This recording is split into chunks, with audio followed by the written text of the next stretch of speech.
নমস্কার বন্ধুরা, ইলাজ লাইফ চ্যানেলে আপনাদের সকলকে স্বাগত জানাই। আজ আমি বানাতে চলেছি শীতকালের খুবই প্রয়োজনীয় চ্যবনপ্রাশ, যেটা আমাদের বাচ্চা বড় সকলের জন্যই খুবই প্রয়োজন। শীত এসে গেছে এবং ঠান্ডা লেগে শরীর খারাপের মাত্রাও বাড়তে শুরু করেছে। তো এই পরিস্থিতিতে যেটা আমরা বাজার থেকে কিনে খাই, সেটা যদি আমরা বাড়িতে বানিয়ে খেতে পারি তাহলে আমাদের পক্ষে ভালো হবে। সেই জন্যে আমি বাজার থেকে 1 কিলো পরিমাণে আমলা আনিয়ে নিয়েছি এবং সেটা এখন ভালোভাবে জল দিয়ে আমি ধুয়ে নেব।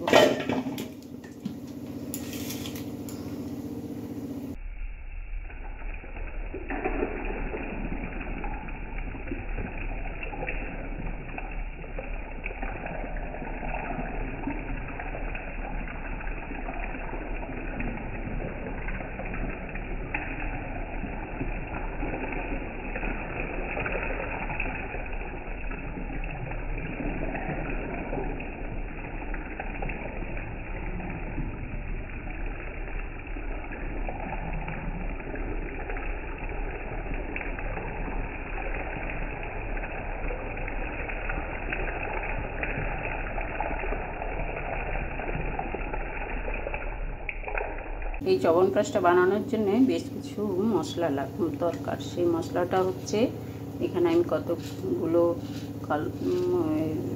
লং, এলাচ,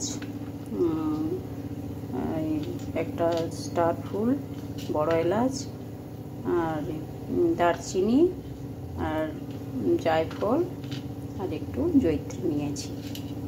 এছাড়াও মৌরি, কালো জিরে, জোয়ান, আর নিয়েছি একটুখানি আদা, তুলসী পাতা, আর একটু গুড়। এটা তো অবশ্যই দিতে হবে, এতে চিনি দেওয়া চলবে না। তো গুড়টা আমি আমার বানানো গুড়, বাড়িতে আমি তাল দিয়ে এই গুড়টা বানিয়েছিলাম, সেই গুড়টা নিয়েছি। আর নিয়েছি কতগুলো খেজুর। এই খেজুরগুলো এখন আমি ভিজিয়ে রাখবো, ভিজিয়ে রেখে ওটা পেস্ট করব। তো এখন আমি আগে মশলাগুলো ভেজে নিচ্ছি। মশলাগুলো হালকা করে ভেজে নিয়েছি, এগুলো গন্ধ বেরিয়ে গেছে। এগুলো বেশিক্ষণ ভাজা চলবে না, যাতে মশলার দ্রব্যগুণটা নষ্ট না হয়ে যায়। এখন ওটা আমি পাত্রে ঢেলে নেব।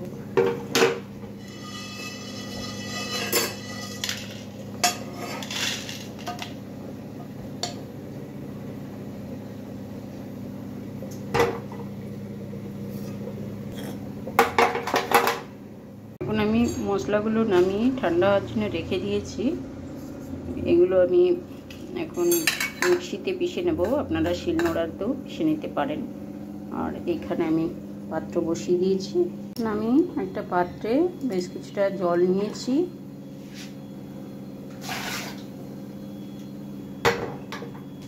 এবং এতে একটা ফুটো থালা নিয়েছি।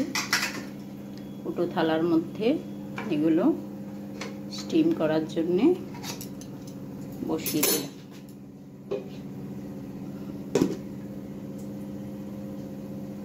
এখন আমি এই খেজুরগুলোকে একটু জল দিয়ে ভিজিয়ে নিলাম।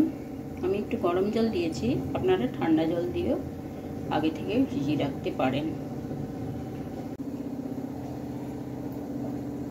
তুলসী পাতাগুলোকেও জল দিয়ে ভালো করে ধুয়ে নিলাম।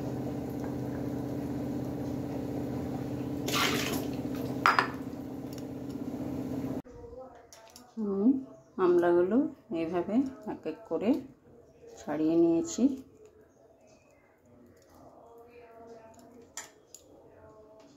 স্টিমে সেদ্ধ করার জন্য আমার প্রায় 15-20 মিনিট লেগেছে। আপনারা এটা তাড়াতাড়ি করার জন্য প্রেসারেও সেদ্ধ করে নিতে পারেন। সবকটা ছাড়ানো হয়ে গেছে। এরপর এগুলো মিক্সিতে পেস্ট করে নেব। এইভাবে এক এক করে সব পেস্ট আমি তৈরি করে নিয়েছি। এখানে আমলা পেস্ট করেছি, এখানে খেজুরটা পেস্ট করে নিয়েছি, এখানে আদা এবং তুলসী পাতা পেস্ট করে নিয়েছি। সেই সঙ্গে সব মশলা গুঁড়ো করে নিয়েছি। এখানে গুড় রয়েছে, আর লাগবে ঘি এবং মধু। এখন আমি কড়াইয়ে বেশ কিছুটা ঘি দিয়ে নেব। কড়াইয়ে আমি অনেকটা পরিমাণে ঘি নিয়ে নিয়েছি। এটা ঝর্ণা ঘি, এটা আমি ব্লিঙ্কিট থেকে আনিয়েছি। আপনারা অন্য ঘি ব্যবহার করতে পারেন, তবে সেটা যেন ভালো গায়া ঘি হয়। ঘিটা গরম হয়ে এলে এই পেস্টটা আমি এখন দিয়ে নেব।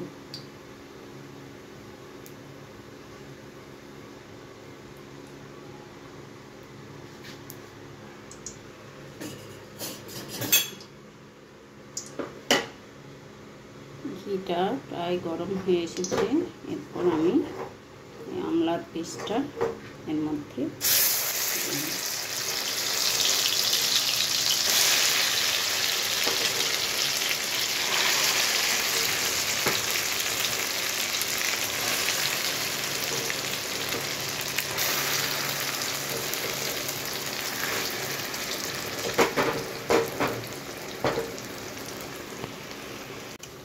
এখন এটা জলটা অনেকটা টেনে গিয়েছে।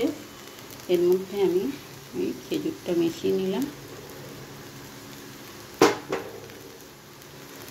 এবং আদা আর এর পেস্টটাও, তুলসী পাতার পেস্টটাও মিশিয়ে নিলাম।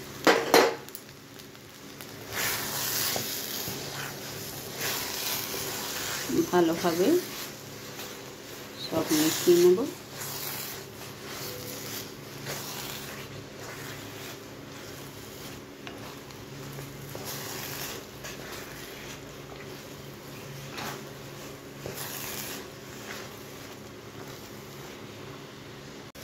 এখন এই পেস্টটার মধ্যে আমি একটুখানি লবণ দিয়ে নিলাম। লবণ না দিলে কোনো জিনিসের স্বাদ ঠিক ভালো হয় না।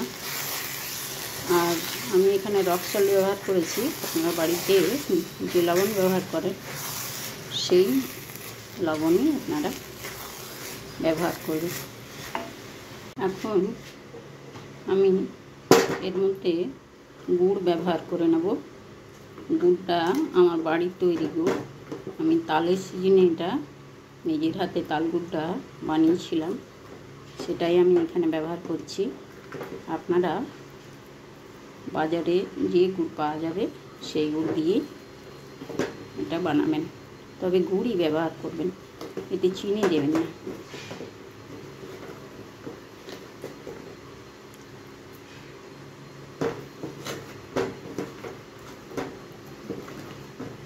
গুড়টা আমি কমই দিচ্ছি।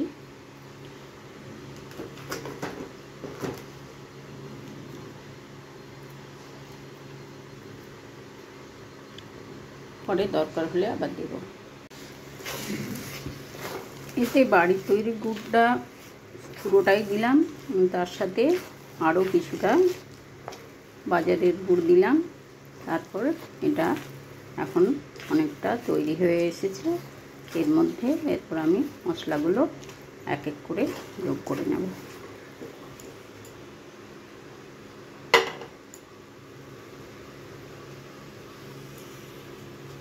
প্রথমে আমি জয়িত্রী গুঁড়োটা ছড়িয়ে দিয়ে নিচ্ছি। তারপর আমি এর মধ্যে জিরে, কালো জিরে, জোয়ান আর মৌরির পেস্ট গুঁড়োটা দিলাম, আর একটু গরম মশলার গুঁড়োটা দিয়ে দিলাম।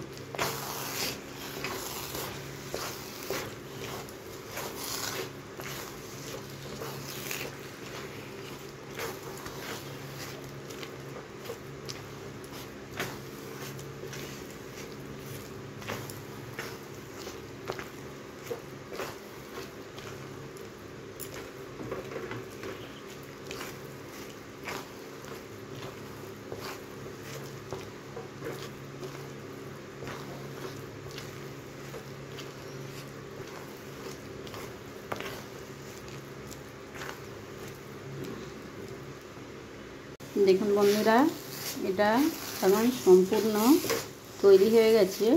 আমি ওপর থেকে আর একটু ঘি দিয়ে নিলাম এবং সবার শেষে একটুখানি মধু দিয়ে নেব।